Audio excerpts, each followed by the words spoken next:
Ở cuối tập 27, sau khi trở về nội viện bắt đầu cuộc thi đấu cường bảng, với bản lĩnh của mình, Tiêu Viêm rất nhanh đã đánh bại toàn bộ đối thủ ở vòng loại.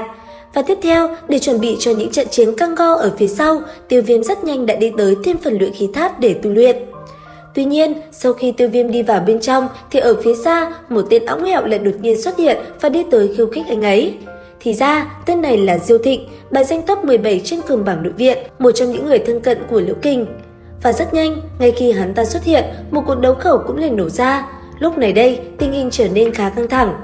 Cuối cùng, trước sự khiêu khích của tên kia, cầm huyền trọng xích trong tay, Tiêu Viêm cũng liền chỉ thẳng về phía tên kia và quát lớn.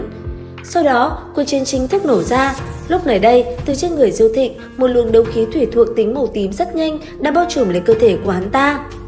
Còn Tiêu Viêm cầm huyền trọng xích trong tay, thân thể như tia chớp, chỉ trong giây lát, anh ấy đã ngay lập tức bổ thẳng xuống người tên kia.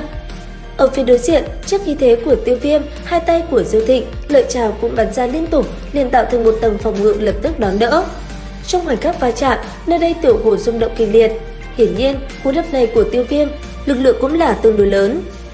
Thế nhưng, tên kia đã ngay lập tức phản kích, từ trên tay hắn ta, lợi trảo cũng liên tiếp bổ tới. Trong không trung, lợi trảo cùng với huyền trọng xích, cơ thể vung lên rồi va chạm vào nhau, cuộc chiến này là vô cùng cân sức. Cuối cùng, một đòn mạnh mẽ đập vào nhau, nương theo đó cả Tiêu Viêm lẫn Diêu Thịnh đều bị bắn ngược về phía sau. Tuy nhiên, ngay khi hai người một lần nữa định lao vào chiến đấu tiếp, thì ở phía xa, Liễu Kình lại đột nhiên đi tới và ngăn chặn hai người lại.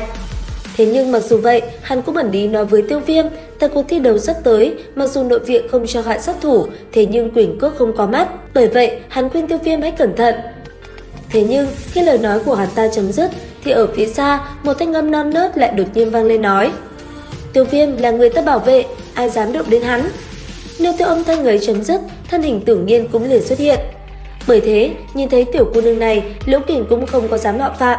Chính vì điều này, rất nhanh, cuộc xung đột cũng hoàn toàn bị hóa giải. Sau đó, mọi người cũng nhanh chóng rời đi, còn Tiêu Viêm cũng nhờ có Tưởng Nhiên xuất hiện, chẳng những hóa giải cuộc chiến, cô gái kia còn cho anh ấy mượn phòng tu luyện của cường bảng số 1 của mình để tu luyện nữa. Lần này, quả nhiên là may mắn. Cuối cùng, chỉ vào cánh cửa sắt đen nhánh ở cuối hành lang, Tưởng Nhiên liền dặn dò Tiêu Viêm không được vào đó, bởi vì nơi đó là cấm địa. Nghe vậy, ánh mắt Tiêu Viêm cũng liền hướng về nơi đó. Thế nhưng, đột nhiên thanh liên địa tâm hỏa trong cơ thể anh ấy đột nhiên rung lên, dường như vẫn Lạc Tâm Viêm đang cảm ứng với anh ấy. Tuy vậy, nghe theo lời Tưởng Nhiên, Tiêu Viêm rất nhanh đã trở vào bên trong và tu luyện. Và cũng bởi thế, Tưởng Nhiên cũng phải mau chóng rời đi ra bên ngoài để Tiêu Viêm yên lặng tĩnh tu.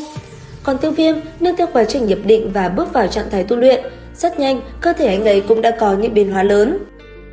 Theo thời gian trôi qua, trong quá trình Tiêu Viêm tu luyện, thiên phần luyện khí tháp cũng đột nhiên phát sinh dị động. Ở phía dưới tháp, một con mãng xà thần lớn đột nhiên thức tỉnh. Sau đó, nó cũng liên tục đâm đầu vào cấm chế, khiến nơi đây liền xuất hiện những khe nứt lớn, xiềng xích theo đó cũng bị nó dần chặt đứt. Bởi vậy, nơi đây liền xảy ra những trận rung lên kịch liệt. Nương theo đó, năng lượng trong tháp cũng trở nên cuồng bạo hơn rất nhiều. Chính vì thế, ở bên ngoài, các lão sư cũng liền thông báo toàn bộ học viên phải lập tức rời khỏi thiên phần luyện khí tháp. Và rất nhanh, nghe theo mệnh lệnh, mọi người cũng nhanh chóng rời khỏi đây. Còn Tiêu Viêm, sau khi đi ra bên ngoài, theo như suy nghĩ của mình, anh ấy đoán dường như vẫn Lạc Tâm Viêm lại một lần nữa xảy ra bạo động. Và với bản tính tò mò, rất nhanh, con mắt của Tiêu Viêm cũng liền sáng lên. Nhưng theo đó, khi nhìn vào cánh cửa kia, lớp màn trắng cũng liền biến mất. Lúc này đây, Tiêu Viêm nhìn thấy tất cả những vị trưởng lão đều tụ tập lại một chỗ. Sau đó, trên người họ, đấu khí cũng đồng thời bùng nổ. Tiếp theo, tất cả đều cùng nhau hợp lực phong ấn lại bản thể của vẫn Lạc Tâm Viêm ở dưới. Chứng kiến việc này, Tiêu Viêm cũng không khỏi sợ hãi. Tuy nhiên, đang lúc Tiêu Viêm mải mê xem xét tình hình, thì thanh âm của một vị trưởng lão thúc giục anh ấy rời đi liền xuất hiện. Bởi vậy, Tiêu Viêm cũng phải nhanh chóng rời đi khỏi nơi này. Thế nhưng, khi ra khỏi cửa tháp, Tiêu Viêm vẫn đứng ở bên ngoài nghe ngóng. Và cũng trong lúc đó, khi Tiêu Viêm còn đang tập trung, thì ở phía xa, một vị trưởng lão đã liền đi tới, khiến Tiêu Viêm cũng phải giật mình kinh ngạc.